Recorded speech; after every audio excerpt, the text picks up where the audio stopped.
Dengar Buku Official mempersembahkan Aku Tersentuh Cinta, karya Arif Rahman Lubis. Diterbitkan oleh Teladan Publishing, Gading Regensi Soekarno-Hatta, Bandung. Dibacakan oleh Faris Olis. Selamat mendengarkan.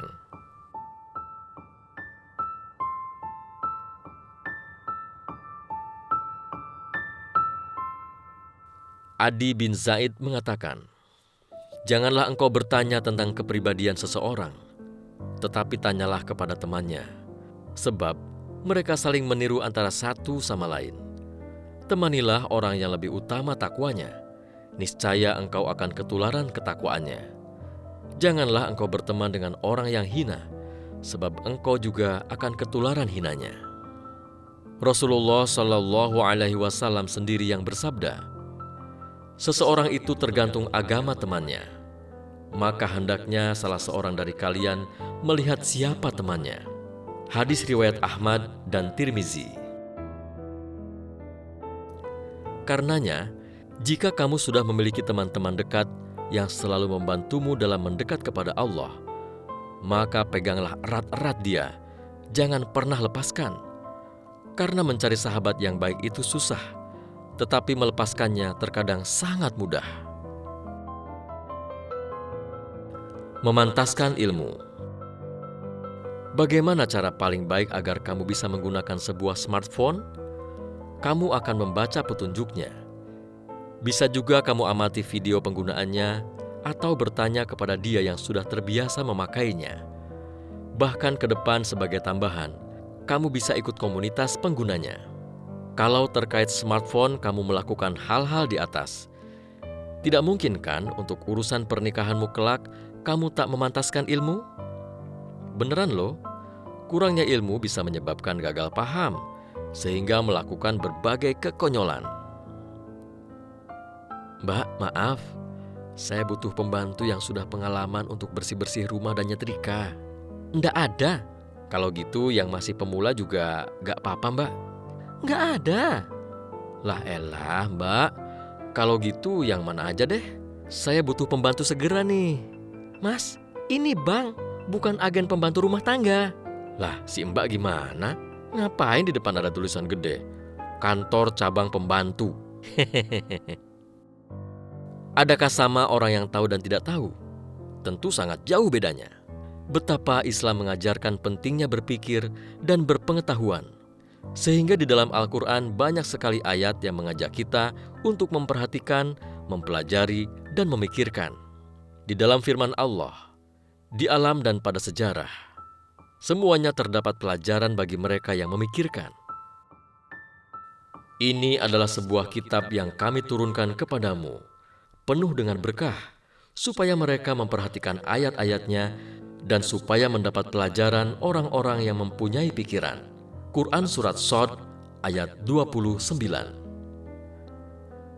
Sesungguhnya pada kisah-kisah mereka itu terdapat pelajaran bagi orang-orang yang mempunyai akal. Quran Surat Yusuf ayat 111. Ada sebuah nasihat indah dari Muaz bin Jabal. "Pelajarilah ilmu. Mempelajari ilmu karena Allah itu mencerminkan ketaatan. Mencarinya adalah jihad, mengkajinya adalah tasbih, mengajarkannya adalah sedekah, dan membelanjakannya untuk keluarga adalah takorub.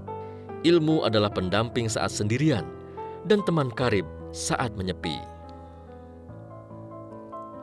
Maka jika kita berbicara memantaskan diri, salah satu yang utama adalah memantaskan ilmu. Karena selama ini kita tidak sekolah dan kuliah dengan mata pelajaran menjadi istri atau suami dan ayah atau ibu, maka kita harus mempelajarinya secara mandiri. Kalau kamu ingin segera menikah, resapilah nasihat seorang kiai ini.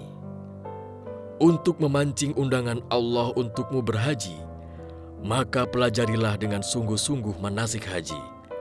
Bukankah Allah Maha mengetahui urusanmu untuk belajar dengan serius? Dan Dia pula yang paling mampu untuk memberikan balasan terbaik bagi usaha belajarmu itu." Maka sahabatku, mulai hari ini, siapkan minimal 1 jam dalam sehari untuk mempelajari bagaimana rumah tangga Islami itu dibangun. Sekilas saja, saya coba bahaskan secuil hal yang perlu kamu ketahui dalam rumah tangga Islami, yakni kewajiban suami dan kewajiban istri, minimal menjadi pemancing semangat belajar lebih dalam lagi. Saya tuliskan dari tausiah Ustadz Hilman Rosyad Shihab LC, seorang ustadz lulusan Madinah yang punya keahlian di bidang ilmu rumah tangga Islami. Kewajiban suami atas istri ada 3 hal. 1. Memberi nafkah. Maksudnya adalah nafkah lahiriah, makanan, pakaian, dan tempat tinggal. Suami harus memastikan dirinya punya mata pencaharian, usaha ataupun pekerjaan yang menjadi jalannya mencari nafkah. Kewajiban seorang suami terhadap istrinya ialah suami harus memberi makan kepadanya jika ia makan, dan memberi pakaian kepadanya jika ia berpakaian, dan tidak boleh memukul mukanya, dan tidak boleh memperolokkan dia, dan juga tidak boleh meninggalkannya kecuali dalam tempat tidur ketika istri membangkang. Hadis riwayat Abu Dawud. 2. Mempergauli istri dengan baik. Allah yang memerintahkan. Dan gaulilah mereka, istri-istrimu, dengan cara sebaik-baiknya.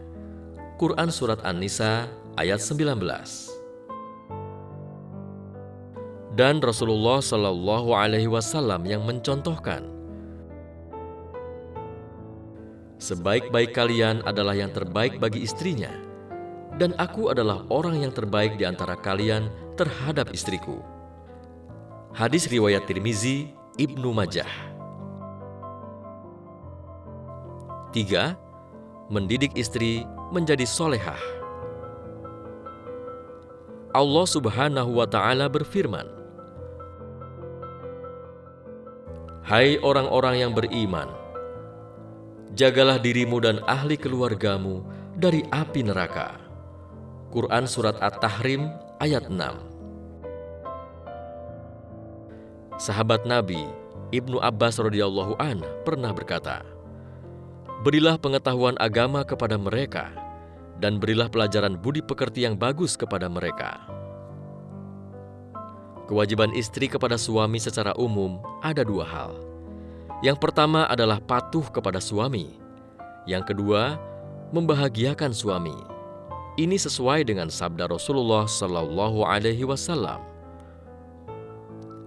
Maukah aku beritakan kepadamu tentang sebaik-baik perbendaharaan seorang lelaki, yaitu istri solihah yang bila dipandang akan menyenangkannya, bila diperintah akan mentaatinya, dan bila ia pergi, si istri ini akan menjaga dirinya. Hadis riwayat Abu Dawud. 1. Taat dan patuh kepada suami. Taat di sini adalah istri menuruti permintaan atau perintah suami. Dan ketaatan ini bukan perkara ringan, karenanya balasannya luar biasa. Apabila seorang istri telah mendirikan sholat 5 waktu dan berpuasa bulan Ramadan, dan memelihara kehormatannya dan mentaati suaminya, maka diucapkan kepadanya, masuklah surga dari pintu surga mana saja yang kamu kehendaki. Hadis riwayat Ahmad dan Tobroni. 2. Membahagiakan suami. Jika yang pertama taat, terkait dengan perintah suami, hal kedua ini berbeda. Membahagiakan suami ini inisiatif dari istri.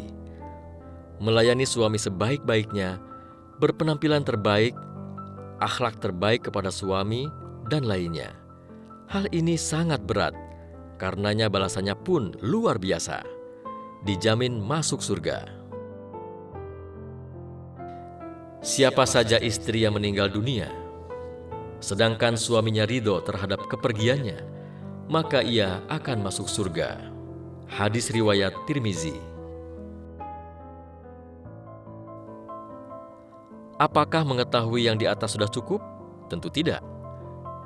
Masih banyak lagi yang butuh kamu ketahui dan ilmui.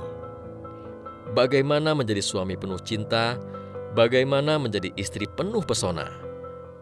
bagaimana menjadi ayah yang pendidik dan penuh tanggung jawab, bagaimana menjadi ibu yang perawat, penjaga dan penuh kasih sayang, bagaimana seni memahami perbedaan psikologi suami istri, bagaimana seni berkomunikasi, bagaimana prinsip dan cara mendidik anak, bagaimana cara menyelesaikan perselisihan, dan banyak hal lainnya. Siapkanlah 1 jam dalam sehari, sehabis subuh atau sebelum tidur malam. Baca buku, simak kajian langsung maupun via YouTube atau media lainnya. Tunjukkan pada Allah kalau kamu benar-benar serius memantaskan ilmu. Insya Allah, ada pembahasan detailnya di buku lanjutan setelah buku Aku Tersentuh Cinta ini ya.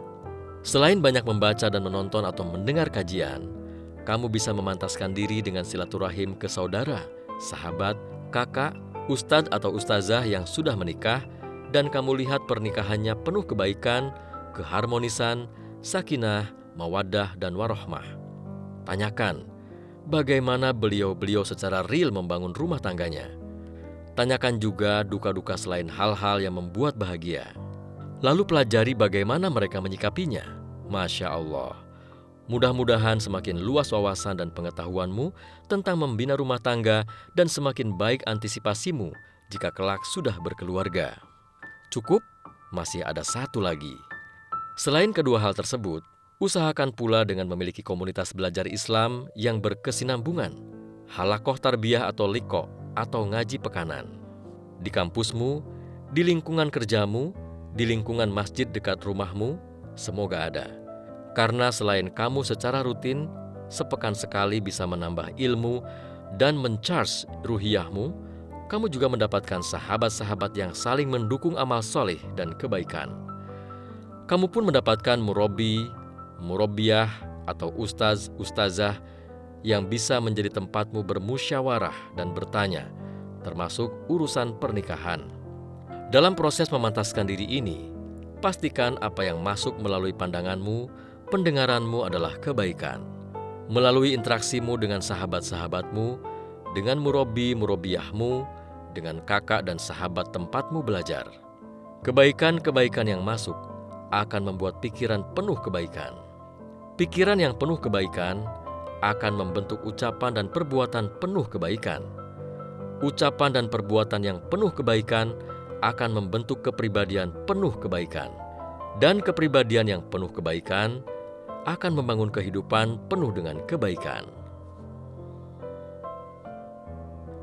Memantaskan mental. Malam itu, sepasang suami istri sedang menikmati makan malam bersama di rumahnya. 2 bulan yang lalu mereka mengijabkan diri di depan banyak orang. Ya, mereka adalah pasangan pengantin yang baru nikah. Di tengah menikmati hidangan makan malam mereka, sang istri kemudian mengawali pembicaraan. "Suamiku sayang, bolehkah aku melakukan usul?" Kata sang istri. "Boleh istriku sayang, silahkan." Jawab sang suami dengan nada yang begitu lembut. Kata sang istri, "Saya ingin kita menulis kekurangan pasangan kita masing-masing. Maksudnya, engkau menulis kekuranganku dan aku menulis kekuranganmu di kertas kosong, agar kita bisa saling introspeksi diri. Tapi janji, setelah kita menuliskan kekurangan kita, tidak ada yang boleh tersinggung. Bagaimana sayang?" Kemudian sang suami menjawab, "Baik istriku, insya Allah," sambil tersenyum manis. Kemudian sang istri pergi mengambil 2 lembar kertas kosong dan pulpen di kamar. Setelah beberapa menit kemudian, sang istri kembali dan memberikan kertas itu kepada sang suami, dan mulailah mereka menulis. "Sayang, saya sudah selesai menulisnya. Apakah engkau juga sudah selesai?" Kata sang istri dengan penuh rasa penasaran.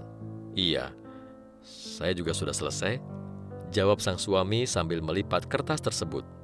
"Baiklah, sekarang kita tukar kertasnya. Jangan ada yang dibuka dulu ya.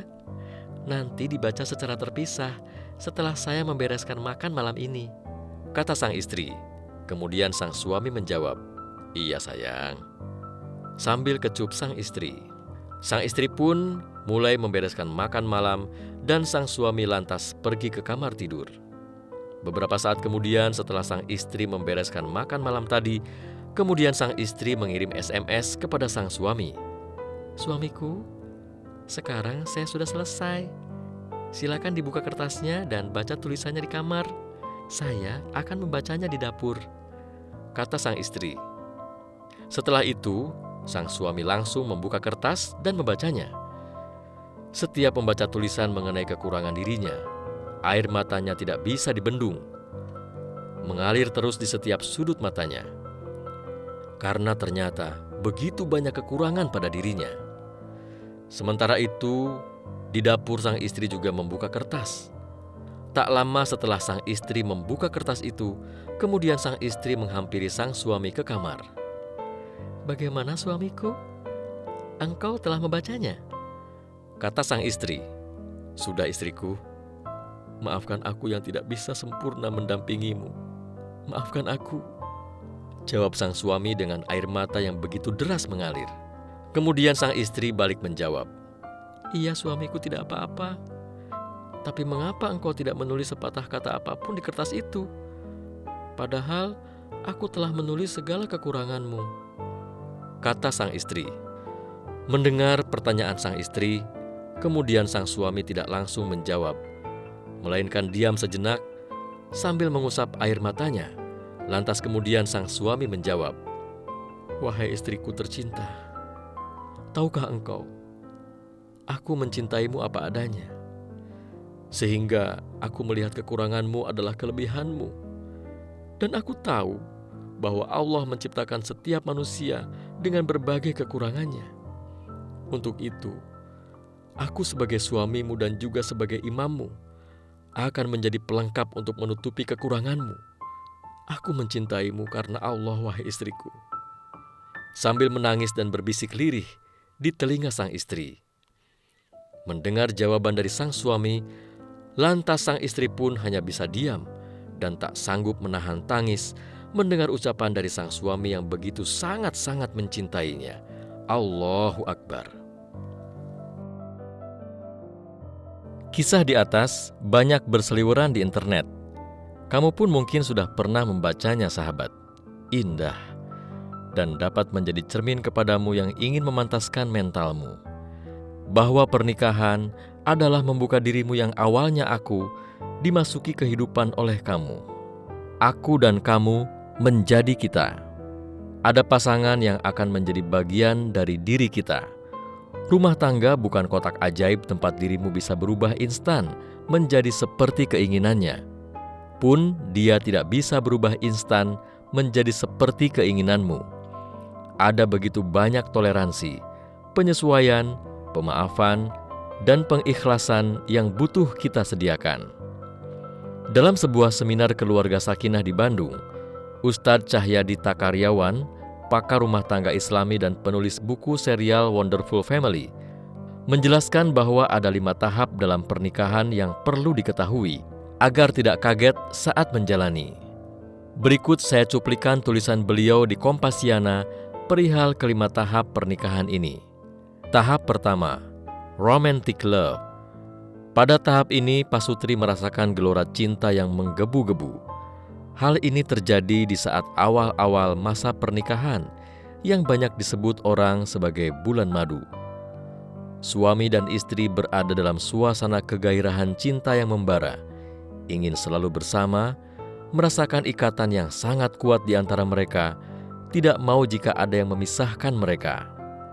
Pasutri selalu ingin melakukan kegiatan bersama-sama dalam situasi romantis dan penuh cinta. Makan bersama, olahraga bersama, jalan-jalan, belanja, memasak, membersihkan rumah, tidur, bahkan mandi bersama.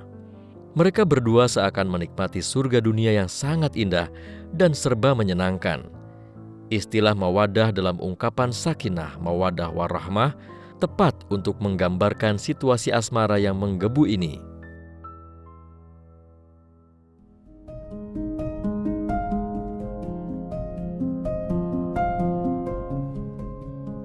Dengarkan bagian selanjutnya hanya di channel Dengar Buku.